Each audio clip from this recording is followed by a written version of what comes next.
Welcome, everybody. Thanks very much for joining us here. This is the second in a series of SHHA in-depth events focused around best practice for the UK and particularly looking at integrated retirement communities. Really interesting session that we've got this afternoon or this morning, depending on where you are in the world. My name is Richard Betts. I'm head of content at Real Asset Media.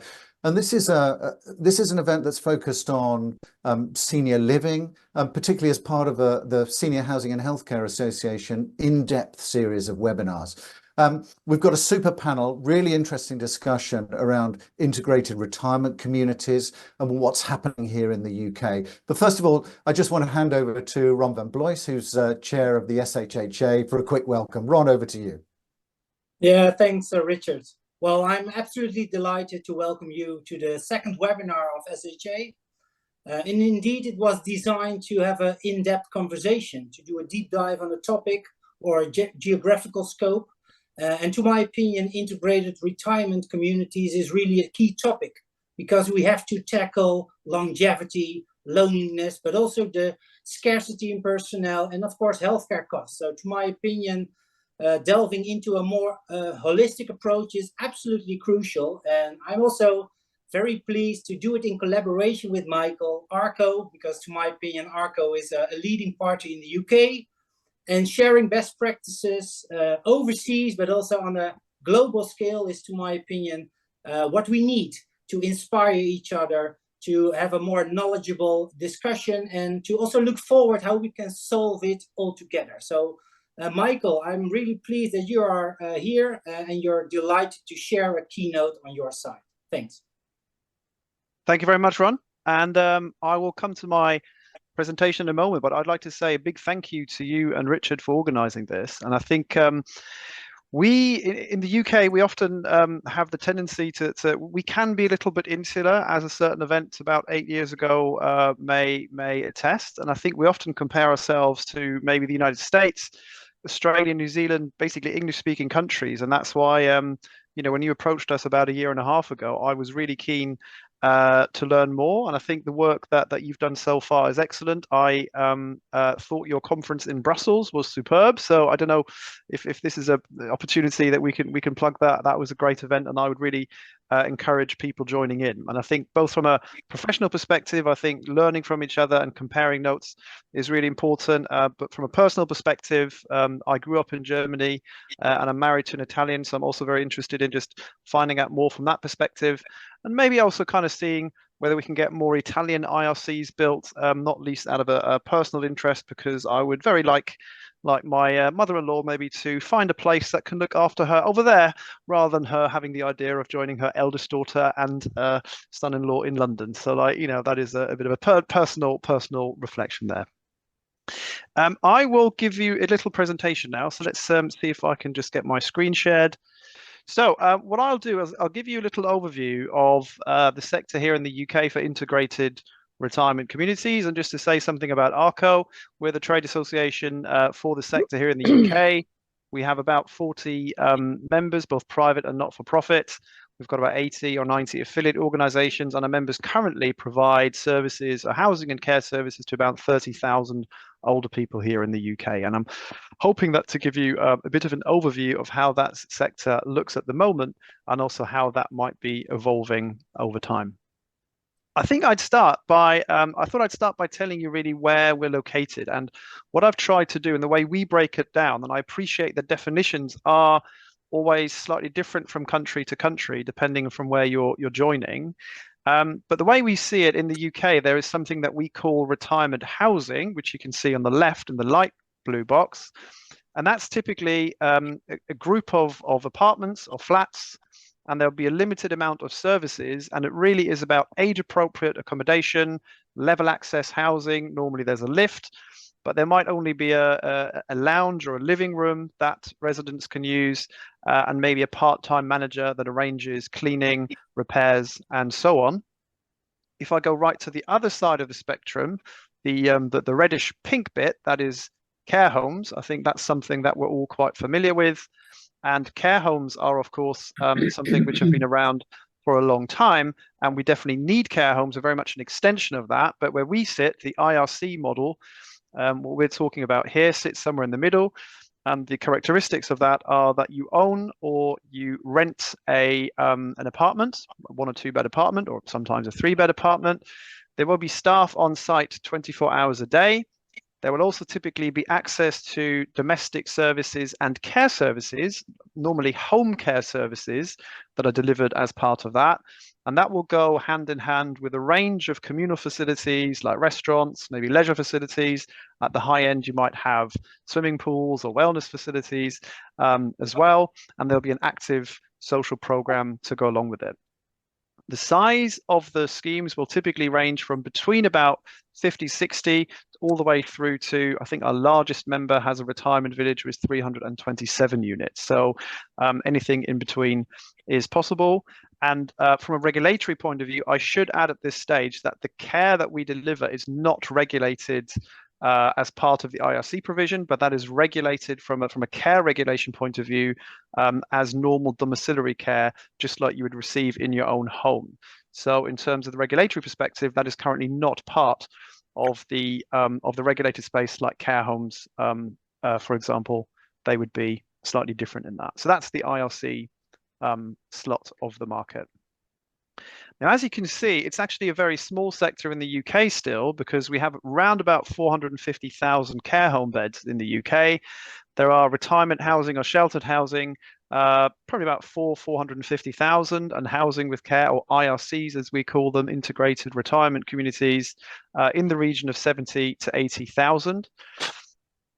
On top of that, we have around about 1 million people using domiciliary care services or home care services in the UK, but that figure is difficult to establish. So that's the current care landscape as it breaks down. Obviously, I will be talking more about that IRC and housing with care market. So compared to other countries, and again, I said earlier, we typically compare ourselves, and in my view, too much to those English-speaking countries. But New Zealand is very much an advanced country in this, as is New Zealand. So only about 0.6% of the over 65s lives in an IRC over here in the UK, and I think in other countries those figures are significantly higher, and that's really where we'd like to be. And that's a lot of the things that ARCO does and our members do to try and promote the concept and actually get the growth that we need in terms of planning regulation, in terms of consumer regulation. Consumer awareness is a really important part of the work that we do. Some of the benefits, and I think this is something that probably would be similar in other countries in Europe or worldwide, I guess. One of our members ran a study, and what they found is that NHS costs or healthcare costs were reduced by 38% for people living in our members' schemes. People spend much less time in hospital, and if they do go to hospital, actually they can be released home much quicker because there's a care package on site. So this was a university study over 3 years' time, and they also use GP services a lot less. So it very much chimes with that issue of an aging population, putting strain and stresses on the healthcare systems. But actually, we know that by getting those customers into our members' schemes, they reduce the number, the resources that they draw from the NHS, and it's a very preventative service. I should probably also add the average age of our customers moving in is in the late 70s, and they stay on average between, I'd say, 6 and 8 years, with some variations, but that's typically when our customers would arrive. That's really the rationale we have, and that's why the government is actually quite keen to expand this, because they realized, care homes have changed, which I'll come to in a moment. Another factor that I think we're well aware of, and in the UK, we do have a housing crisis, and we have a housing crisis within a housing crisis because there is not enough provision for older people to move to. So there, these are studies that we worked with academics to establish what would happen if we provided more options for older people. And I think the figure is that we have 19 million rooms in the UK in households that are headed by older people that are currently underoccupied. So we have young people that are struggling to get onto the housing ladder, that are struggling to buy those homes that are big enough for their families. And we have a lot of older people that are struggling to move and find somewhere better for them to live. And that's not about us blaming them that they're blocking those large properties, far from it. If we don't provide options for them to go to, I think that's an imperative on us. And I know that that's also the driver in other countries to see if we can find more appropriate solutions to not only solve the health and social care crisis, but the housing crisis as well. A related benefit really is that we've been measuring how good is the care that our members deliver. I'm very pleased to say that the care is rated as very good. I think 97% here of our members are rated good or outstanding by CQC, which is our care regulator here in the UK, which is higher than home care delivered in the community. So it's not only preventative, but the care that does get delivered is actually of a very high quality as well, which we're pleased about. And this slide is something that I like to discuss actually with people from other countries, and it's really around how that continuum of care has changed over the years. And I think just to explain the graph as it stands, in 1987 in the UK, we still had 45,000 beds in geriatric hospitals. So I'm not sure whether this happened in other countries as well, but effectively these were hospitals only for older people who had fairly severe health needs, and they were normally standalone. Typically, you would live on a ward setup with maybe 6 to 8 people on a kind of like in one room. They were, for all intents and purposes, not the best type of care provision. And you have at the other end of the scale residential care homes where people would live, and actually they wouldn't have a huge amount of care needs at the time, with nursing homes sitting in the middle. And that's really kind of, I know my father was a chair of a care home, like a charitable care home in Germany. They very much started as a residential care home, ended up as a nursing home. And I think what we've seen here in the UK is that we've gotten rid of our geriatric hospitals, and nursing homes and residential care homes are now catering for people with very high levels of need. So the figure in the UK is that roughly 70% of people in care homes have some form of dementia. They cater for a population which has very high care needs, but what we've left behind, the provision gap that has created, is as those types of care homes have shifted upwards, we haven't really replaced that type of provision where you would go if you need a bit of support, if you need a bit of care, or intermittent levels of support. For example, if, once in a while you might need some support if you're coming in and out of hospital. And that's really what the integrated retirement communities do, because obviously the other big difference from 1987 to today is that life expectancy, I think, for women has increased by 8 years since then, and by 7 years for men. So there's a longer period of life. So, as our lifespans have increased, but our health spans hasn't, the need for something that is not just for end of life care, but for that bit where you can live for a longer period of time, it is really an imperative that we get that right. What I'm also always struck by is that this is very much part of a global conversation. And I think, whichever country we go to, and I'm sure we have attendees here today who could tell a similar story, we see this trend happening in lots of different places around the world. So this was in it was a conference in Singapore in May. This is Singapore's first, they call them community care apartments, a block of 250 units approximately, quite compact, I should say. But my understanding is in Singapore, room sizes or housing or flats are typically smaller. But this has 250 apartments, opens later this year. And even last year, it was 400% oversubscribed a year before it opened. So you can see that the demand for this type of product is very high. And it's not just in the UK or in parts of Europe. You can really see this happening elsewhere. This, Ron, you're pleased to see, I picked this up actually at the conference in Brussels, which was I believe this was a Savills presentation. I'm not sure if I'm crediting that correctly or not. But you can see here that this... I don't know if you can see my cursor or not. That light blue here, the Betreutes Wohnen, would probably be the closest you would have to the IRC provision in the UK.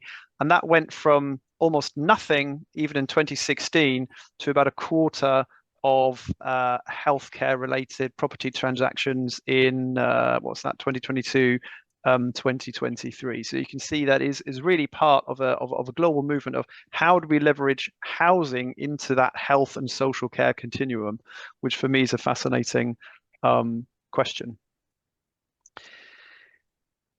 Interesting one. The way the market in the UK shapes up is quite interesting, because what you can see is that the majority of our sector in the UK is actually for those on affordable rent. So that in the UK means that if you are an older person and you don't have a huge amount of assets or income, the government has developed models that do provide that for you, where you get assistance with your rental payment and your care payment in that's called the extra care sector in the UK.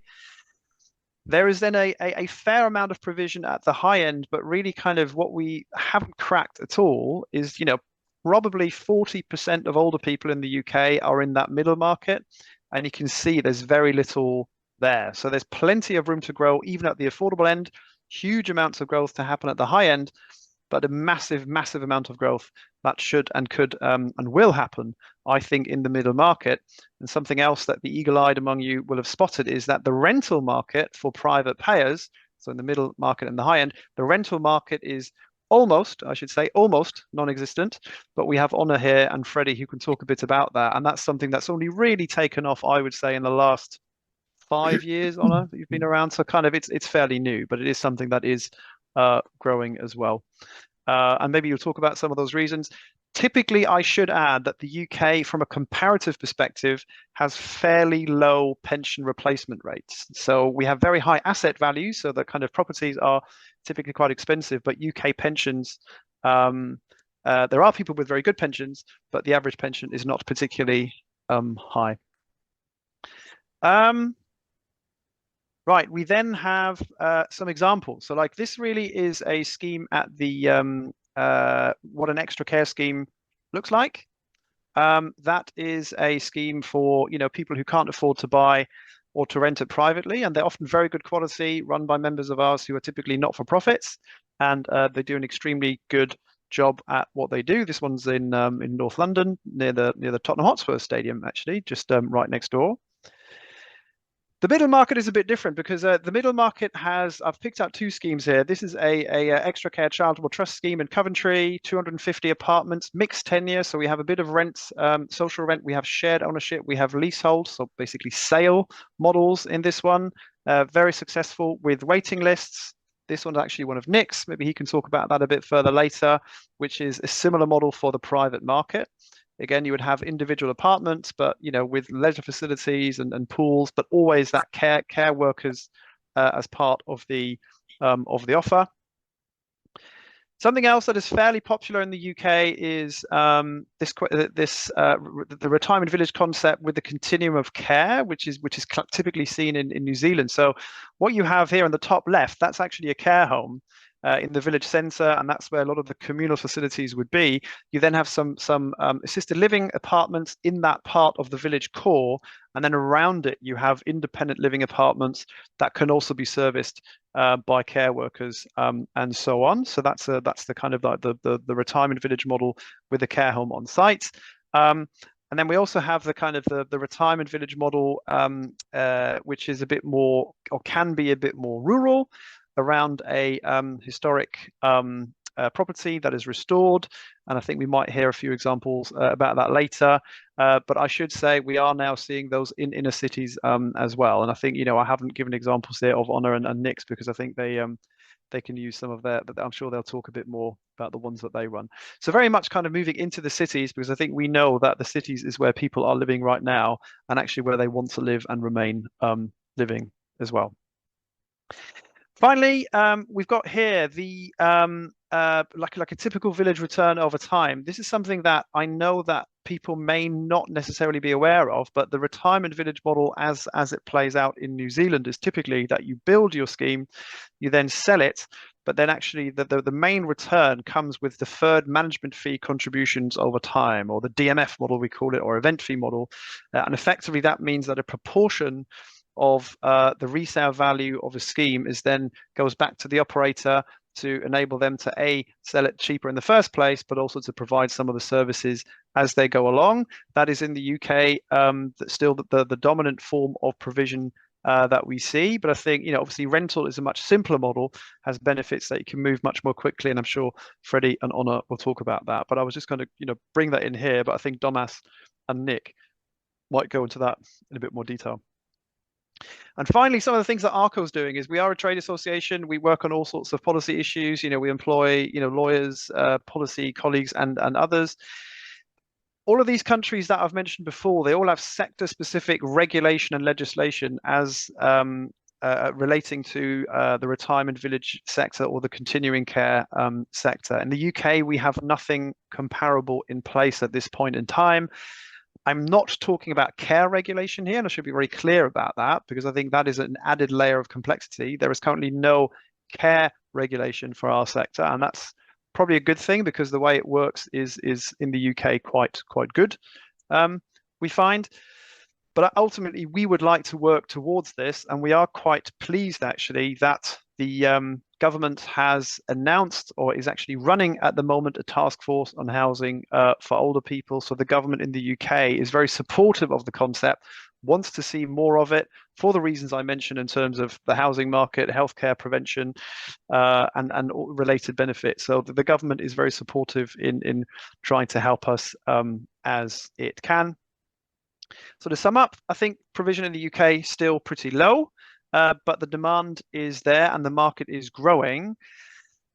The majority of the money that we're seeing and the investment we're seeing is going into that IRC market, not into the retirement housing market. There is support for the model, and what we're likely to see is more growth, particularly in that mid-market and at the high end, less so at the affordable end, because the government has to fund the majority of that. So that's a bit tricky at the moment, but growth in the mid-market and high end will continue, both in the rental, or both in the for sale, and especially the rental model. And if we ever were to get to where we wanted to be, we think we need to invest, many billions of pounds over the next few years. And I think that's the interesting challenge. And what I like about it is not only are we delivering a great outcome for our customers, but also we're delivering a great outcome for the public purse. So I hope that gave you a bit of an overview of the sector here in the UK, and happy obviously to answer any further questions as they arise later on. Great, thanks very much, Michael. Really interesting there, and I think that topic where you mention around the savings, both in terms of healthcare, but also the social good of releasing other areas, is something that I want to drill down a little bit more into in the discussion. For everybody who's joining online, you will note that on the right-hand side of your screen, you can just log in very straightforwardly. You just put your name in, and there you can enter into the discussion, put questions on, and the joy of this being live is that we will aim to answer those. And I can see there's some already there, and I'll for sure come back to those and pick them up. But first, let's do some quick introductions. Great panel here, and as Michael has said, represents lots of the schemes that you've seen there, and a lot of the activity that is happening in the UK. Maybe let's start with you, Honor, if we can. Just a quick introduction of yourself and the company. Hi, my name's Honor. I'm the chief exec of Birchgrove, which is we're 100% committed to rental model here in the UK, and we have 9 rented communities in various stages of fill up, from stabilised, the first 2 of which we sold to Freddie, right through to still in construction. Great, thanks, Honor. Over to you, Nick. Hello, everybody. Yes, I'm chief executive of Audley Group. We are developers of IRCs all around the UK. We have 2 models: a premium offer, which is Audley, and our more mid-market offer, which you saw a photograph earlier of, called Mayfield Villages. I'm also chairman of ARCO, so I work with Michael on a regular basis. And I'm also a member of the government task force that was just referred to, which was established last year and is due to report in the summer, with the general brief of trying to stimulate the growth of this sector throughout the UK. Great, thanks, Nick. Freddie, over to you. Hi, everyone. So M&G are an asset manager with about 40 billion or so invested in real estate globally. And I run our UK living portfolio, which is a core strategy to invest into residential. We've been investing for about a decade or so now, with 1.7 billion committed, comprising over 5,000 live units, and in which over 8,000 people call home. We've invested across student, urban build to rent, suburban housing, and most recently senior living for rental. And as well as that being our flagship fund in the UK, relevant for this discussion today, we've also recently launched a European living fund where we raised about 600 million euros to invest into those same sectors as the UK, but within a different geography of continental Europe. This was really recognizing and leveraging our UK experience, as well as also having invested in commercial sectors in Europe, and recognizing the significant investor appetite and good fundamentals in the sector. So a topical webinar, Ron and Richard. Great, thanks very much. Domas, over to you. Hi everyone, my name is Domas. I work for Octopus. Now, Octopus Real Estate is probably one of the most significant investment managers in the UK IRCs. And we currently have equity commitments to deliver around £2 billion of real estate GDV across 5 different developer operator platforms. So really interesting, different kind of experiences here that we've got, different expertise. So lots that we can drill down into. And Ron, it'll also be interesting to get your perspective from what you've seen, both in terms of the US in-depth one that we had as well, but also what you've been picking up from the members more broadly across Europe. Let's just start, first of all, I guess, and maybe start with you, Nick, if we can, just in terms of some of the kind of main trends that you're seeing in terms of, I suppose, the drivers for this market. And let's start with the UK. Well, the obvious driver has to be the demographic change that we're experiencing, which isn't just about the resulting baby boom that's coming through now after the post-war increase in population. It's the fact that, as was touched on earlier, longevity is pushing out the age of that population further with improvements in pharmacology and general healthcare. So we're seeing a massive explosion, as you'd expect, in the number of older people. We have a particular characteristic in the UK as well, which we have very high levels of home ownership, which has driven vast amounts of equity growth in the population, which actually is a better substitute for most than their pension savings, of which we're very poor actually in the UK. So we have £3 trillion worth of housing equity owned by the older population in the UK. Fun enough, as Michael said earlier, those who aren't homeowners are probably better supported by the welfare system, etc. So there's a vast number of people who have housing wealth, who are living longer, who are still having challenges of aging built into their life as they go forward, who need a better solution than they've been offered in the past. So all of that is sitting, pushing change, which we're rather slow at responding to be honest, and we're as responsible, the people on this, as others. But we are way behind where we should be if we're going to meet that ever-growing need, because it isn't just actually meeting the need as is, it's meeting the need as it's going to grow over the next 5, 10, 15 years. That's interesting. I mean, feel free, anybody else, to come in, you know, in terms of some of those other trends, but also it would be interesting just to pick up. Maybe let's start with you, Honor, on this. In some of the challenges that you're seeing, just in response to what Nick has said there. You know, what are some of the barriers, I suppose, some of the hurdles that you have to get over? What, to get someone to move into an IRC? Not so much that. I mean, just in general, you know, are there planning issues? Are there what are the key barriers, I suppose, for you in terms of creating the product, moving this forward? Yeah, it's interesting, isn't it? Because Nick just said those of us on this call are as culpable as anybody that we're so far behind, aren't we? And we go at 1,000,000 miles an hour. We're just not managing to deliver as many units as we're seeing in build to rent and student. I'll be interested actually to hear from Freddie about why do you think why can I not get 40,000 units out of the ground in the way that build to rent has managed to do in the same sort of 5-year period? Yeah, it's interesting interesting question, right? The provision rate of seniors, it's just so far behind, isn't it? When I was reflecting on the stats that Michael put up, if you think on average we've delivered about 3,000 or 4,000 units a year, to hit the 6% provision rate, that's an extra 350,000 units, so 100 times the rate that we're currently going. It's mental in terms of that under provision. I don't think, to give comfort, Honor, we're doing anything wrong. The sector is definitely at a more nascent stage than build to rent. Build to rent is also suffering with not delivering at the same rate that that perhaps we're expected to, as there are lots of similar challenges in terms of viability of construction, fire safety, and all of the usual delivery related challenges. I think particular to senior living is we layer on the additional element of care, whether provided by a third party, but the perceived reputational risk that comes from that. And I think it's the maturing sector will take time as more core capital is required to come into it, because a lot of the sector to date has been more high octane investors that are seeking double-digit returns and are perhaps more comfortable with taking additional risks to receive those returns. It's the increasing number of entrants at a more core plus level that need to get comfortable with that.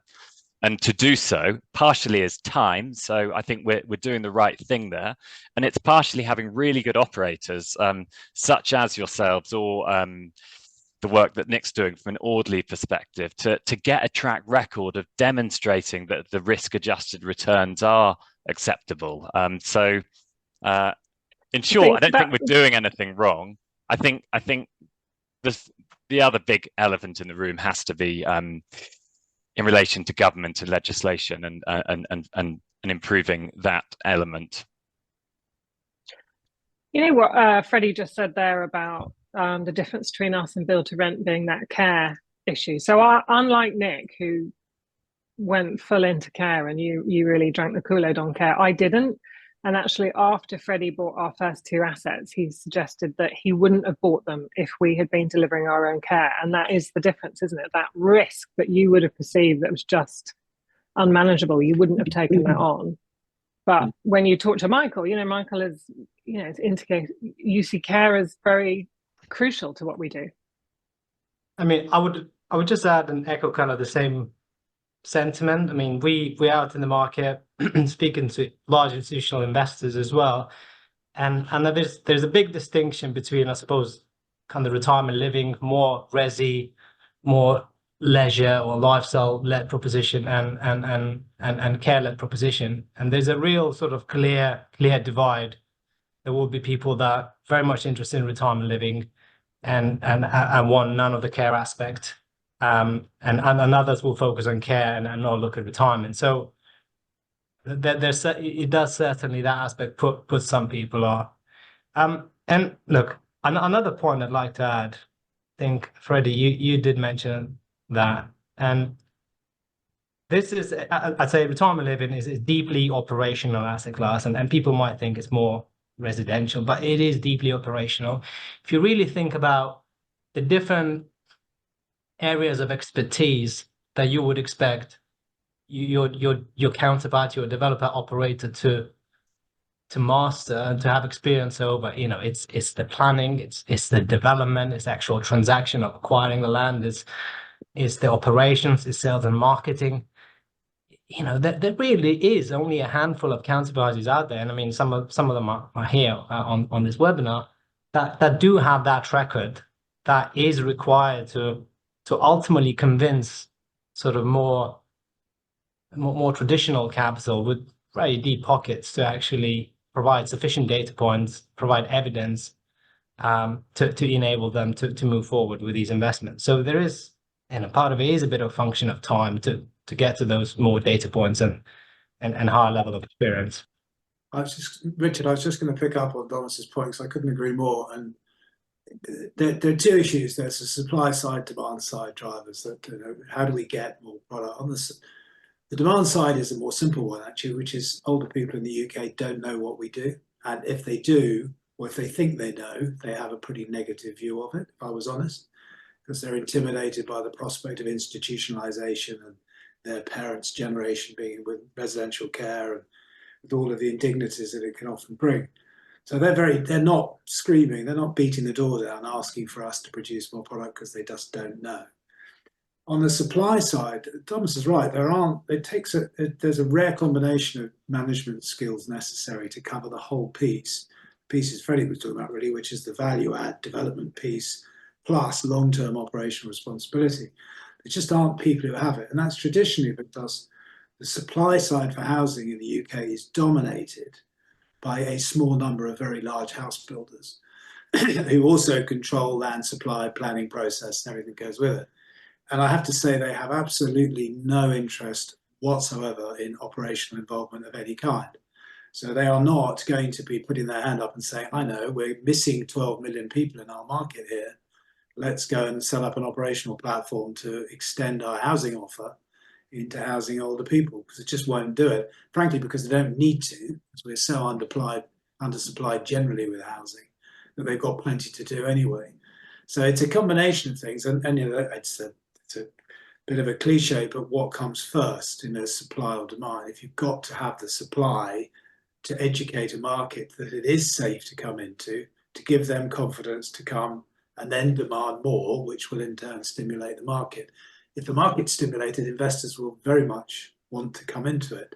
So unfortunately, it's fallen to a small number of us who sort of just managed to persuade people like Domas, in my case, to back us, who were willing to take operational risk as well, and see it through what is quite a challenging phase, because it's still not easy because of the lack of supply, so the lack of demand knowledge. And Ron, just picking up with you, it'd be interesting just to see, I guess, how that is in Europe for the members of the SHHA. You know, are we seeing the same kind of things here, different challenges? What's your sense of that? Yeah, it's a very interesting conversation. When we look all over Europe, I think one of the key trends is deinstitutionalization, because I think in the past we were more focused on nursing homes, and it was a real healthcare operator-driven business. And also when you look at the asset class, it was all master lease backed, and sometimes even government backed. Yeah? So also on the risk profile, it was a totally different product. And it's going more to a resi point of view, where it's about living as long as possible at home. And then the question is, what is your home? And indeed, is it more integrated retirement communities, or is it multi-generational? And how do we solve the challenge? Is it like on an asset level, or on a neighborhood, or on a city level? And I think we need a clear direction also from policymakers. So I agree with my previous speakers that because we are in a transition, and also to have a viable business case on the society level. And I think that's one of the key items, because when I saw the keynote from Michael, the 35% of savings on SHHA's costs, I think that's a key number. But the big question is, where do we see the earnings? So is it like that we create preventative business models, but is it also that when you're investing in it, that you have the benefits from it? And I think we are so silo organized, and that's in general a big problem. And it's also about old economics, because, for example, the power of healthcare operators they're doing their business already for ages. So why do I have to change? So it's also a transition from old business behavior to new collaborations, and also with governments who are keen on having maybe more flexibility on the planning. So looking at area developments, nudging into more holistic way of developing schemes. And yeah, I think that's quite a lot to tackle it. And I think that's also why this webinar is such an important topic, because all European countries are struggling with it. But I agree that this preventative way of doing business, and also create an interconnected business case, that's key. One, to have a solution for longevity, but also to have a clear distinction about which party can tackle which part of the business case, because we need operators on the specialized healthcare side, but we also need a more resi-related business case, and it takes a different type of investor, and it also takes a different type of operator. And for example, this operator side, that's lacking in Europe, because we are solely operating on specialized healthcare, like nursing home facilities. So yeah, it's a multi issue question, and it's really a $1 million question, to my opinion. So I'm really happy with this webinar. Great. It would be interesting just to pick up a little bit. I mean, you were mentioning there, Nick and Honor, about how we bring more capital into the sector. Is part of that also a growing focus around the social side of ESG in a way, more social impact funds setting up? I mean, I was very interested, Michael, around that area of, the social impact, not only of it for the residents, but also, for the wider society as a whole. Is that something that's going to help attract new or different pools of capital, do you think? I mean, what can we do to I guess scale this up in terms of bringing more capital into the sector? I don't know if anyone is, you're a kind of new kid on the block, Freddie, in a way, so I don't know whether you've come into it and across Europe. So what were some of the drivers there for you? Yeah, sure. And just to Ron's previous point as well, from speaking to our European colleagues, it's exactly the same challenges, but even more nascent a sector than the UK. So, Honor, I don't think we are doing anything wrong. Back to your original point, that, and also then across multi-jurisdictional is even more difficult. And so it just doesn't feel like it's yet at the stage for core investors to be allocating. We, for example, in that European fund I mentioned, have a up to 20% allocation to senior, but the preference currently is to invest in student. You get similar returns from student, and it's perceived less risk because there are more mature operators, more liquid markets. So it's similar kind of themes across from the UK. So. Actually, sorry, do you want to go on? Yeah, I was just going to add to that. So Freddie has bought my first 2 assets, and he is overly exposed now to Birchgrove. So if Birchgrove goes bust, like he's got, I don't know, 120 old people that he's got to keep alive. So unlike maybe lots of other industries, me and Nick, we're obsessive about trying to get competition to come in, because Freddie needs more operators to spread his risk, and Domas needs more comps to pay us better price for our assets. So Nick and I spend our whole lives speaking to people in build-to-rent and student, trying to persuade. It's not that scary. It's not that difficult. You're right. It's operationally heavy, but you're already doing it. You've already got this lovely back office infrastructure to run an operational business. Just come in to seniors. We just need to get better at that, Nick. It's very true. And Michael's here, ARCO was founded for that very purpose, really, to give presence, when it was partly to offer a substitute for what is an unregulated sector to regulate ourselves. But it was primarily to encourage all of us to help each other to create more, because we talk endlessly with each other about, and we'd be very happy to be on the same street doing what we do, because you'd be surprised. It significantly helps us when actually there's more of any particular offering in any location, because it's twice as many people are marketed to get the understanding. We don't have a problem with any resales on our existing portfolio of villages, because they've already been sold once. Everybody understands it. There's no stigma. Everybody knows it's not a gag. Which goes to my point earlier, we just need more to encourage more. And going to the point of Freddie, and actually turning it into an investable commodity, was your point really, Richard. I think it's ironic, isn't it, that the 4th largest listed business in New Zealand, the largest house builder in New Zealand, just does what we do, Ryman. And consequently, of course, they're a listed company. They have research written about them. There's data points everywhere. Everybody understands the model. And they've been able to, and interestingly, they don't make a development return. They're not interested in the house builder part. They are only interested in the income that's generated from long-term operational piece and from the deferring of charges through it. That's fully understood. It's regulated. Everybody knows it. Both supply and demand side know it. and it's established a really successful investment market for what it does, to a point where it's now very much followed as a listed business. So it will come. It will come.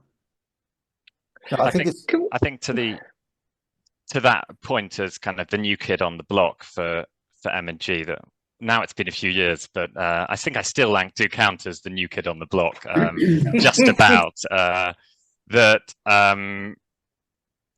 It was almost a natural evolution for us that the catalyst, having considered entry into the seniors market for a long time, and other institutions had come in more on a for sale product, the event fee driven strategy. The catalyst for us was actually going down to the asset in SHHA and meeting Honor and the team to get that comfort as our overarching theme on the operator, the piece, as we said, the fundamentals in terms of the population and drivers speak for themselves. And having invested originally in build to rent in 2013 and then widening that to single family housing in 2015 and PBSA, it was the natural evolution for us. And actually having a single tenure rental focused model that the whole building is pure rental worked well for us, because it looks and feels in many ways like a residential block of flats. It's got specific features to it which Honor can describe much more eloquently than me, but and different management style, but it still provides the same control and alignment, as well as, most importantly, it matches the needs of the customers in terms of the people living there, fostering good community and flexibility with the rental model. That if they don't like what we're doing or the service that we're delivering, they can leave. And so the proof is in the pudding that our buildings are full because we're providing a service that is required. So to answer your question, Richard, it massively is important from a societal perspective, both within the building and to free up underutilized housing or reducing pressure on NHS and everything else. It has so many benefits that the hardest challenge to some extent is measuring them and defining those societal benefits for me to report to investors. So that was more of a monologue than I expected. No, I think that's interesting, and obviously that's a key challenge. Well, one of the things obviously that we're aiming to do with this is also knowledge transfer across different areas and share best practice.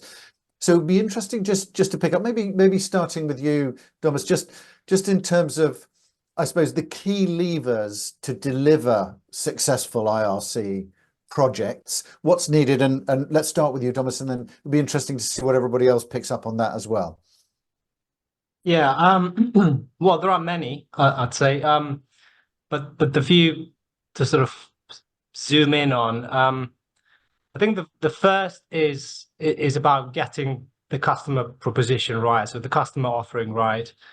I think we as developers and investors, or also IRCs, I think we're not just selling real estate.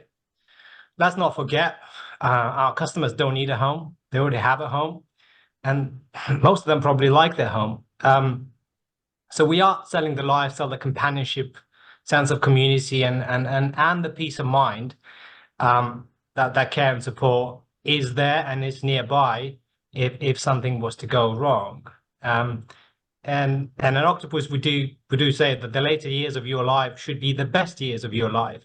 So the IRCs are there to facilitate so the best possible quality of a person's life at an older age, and deal with, I mean, this was mentioned before, with major issues such as loneliness.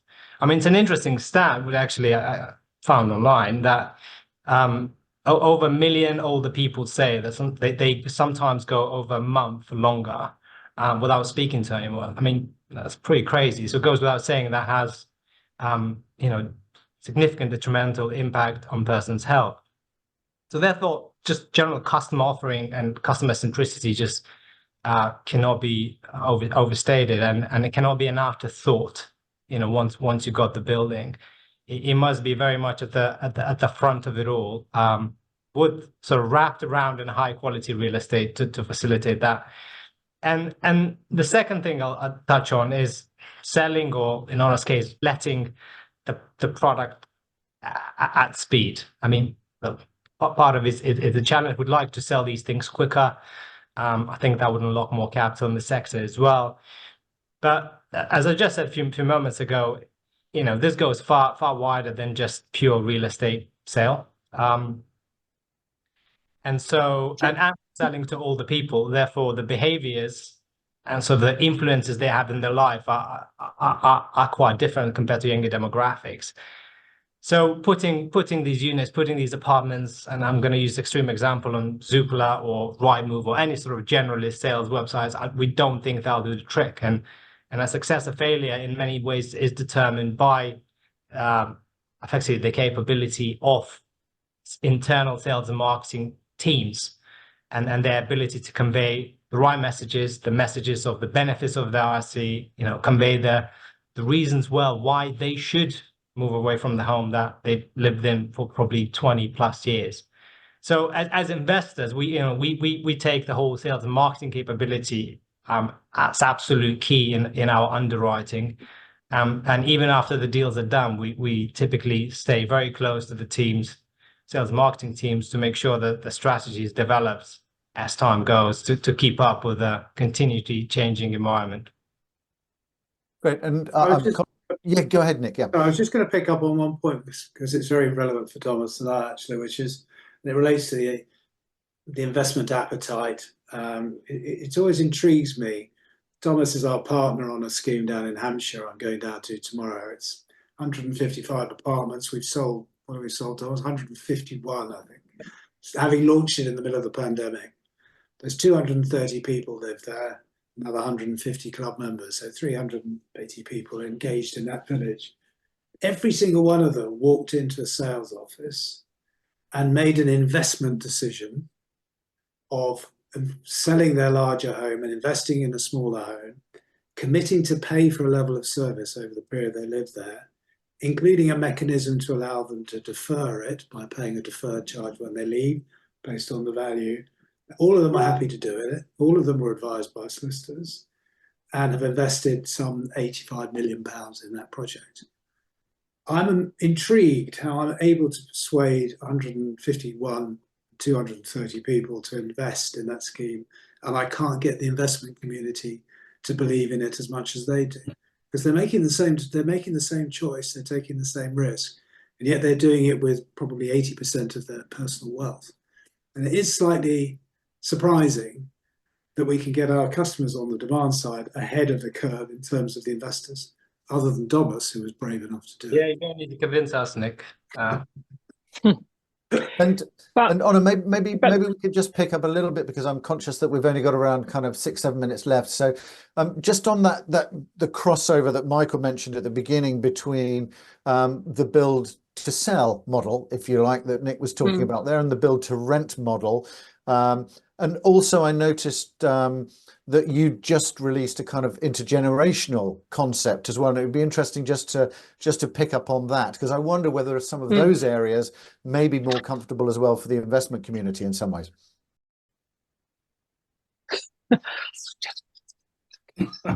She's come to tidy up the library. Thanks, Becky.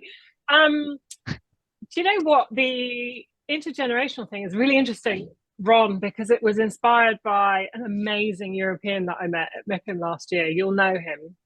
And I went to see his 200 units just off the Champs-Élysées, assisted living for rent. And I walked into his building and I backed out thinking I'm in the wrong place, because there was like an Air France pilot and a load of kids were working here and a family had a suitcase and they were trotting through reception. And I thought I'd moved into, I don't know where I thought it was. And then he said, no, I'm over here. Arno, that's his name. And he showed me that if you can activate the community with a lovely cross-section of people, the olds are much more likely to choose us, because no one wants to just live with old people. So we are experimenting with Domas's support. He's very kindly agreed to lend us some debt to get our building in Mill Hill going. And there's going to be postgrad students and key workers and trainee doctors. They're going to be living in the same building as our older people from September the 1st this year. There is an experiment, but I genuinely believe that because mine and Freddie, our life is made better by tenure, by people living longer and healthier. I genuinely believe that that will be my highest performing building because people will live forever up there. No, I think that's interesting. I'm going to just pick up on a couple of things that have come in on the chat if I can. This one's from Ian Morgan. Thanks very much for joining us, Ian. Quick question for Michael, actually. What do you think were the catalysts that drove adoption of IRCs in the US and New Zealand that have not been present in the UK? So I guess, have you got a sense of why there's that gap? What's your sense of that, Michael? It's an interesting question, and I think the US is a bit more complicated because the market there is partly weather dependent. So kind of the the origins of the senior housing movement in the US actually come from people moving to Florida and Arizona, and quite frankly, that's great, but no one wants to sit in a wet field in Dorset in the middle of February, basically. So we don't really have that same factor. I think one of the issues in New Zealand, interestingly, I think, was that the origins of the retirement village sector in New Zealand was care home operators moving down the acuity scale, rather than in the UK. In the UK, it came from property developers trying to move up into more service delivery. That typically does not work as well. And I think what we've seen is, for a long time, there's many operators out, or many house builders effectively try to get into this market by effectively just selling flats with a few services bolted on. But to Domas's point, they didn't have that proposition that really kind of matched the wider aspirations of what they were selling to. And coupled with that was the fact that the New Zealand market in 2003, or the government in 2003, actually regulated that market and said, look, this is a good market, but there's rules that you need to stick to, and everyone needs to perform to that, and it's well regulated. That gave people like Freddie and Domas a huge amount of confidence that actually the rules are being followed, no one's being ripped off. From a reputational point of view, much more stable, and it matched the cash flows that were being created, which were more longer term. Since then, now being regulated, they became more valuable, and the more valuable cash flows for future term operations were actually then more investable. That brought more investment in. So there's a virtuous circle that started with a good proposition, and then was, I would say, via the right regulation of those cash flows and earnings, actually led to the sector where it is today. And the Kiwis are certainly world leading in this respect. I've got an interesting one as well around somebody sharing your desire for more senior living, Michael, in Italy as well. But I don't know whether anyone has any. The question was whether there's anybody who's got an experience of that they had tried setting something up around 10 years ago, but the market was maybe too early at that point in terms of investors. So I don't know if anybody else has looked at that market. I know, Ron, we have spoken to some people in that market, but I don't know whether anyone, Freddie, whether you've got any experience of that kind of market or any views on those.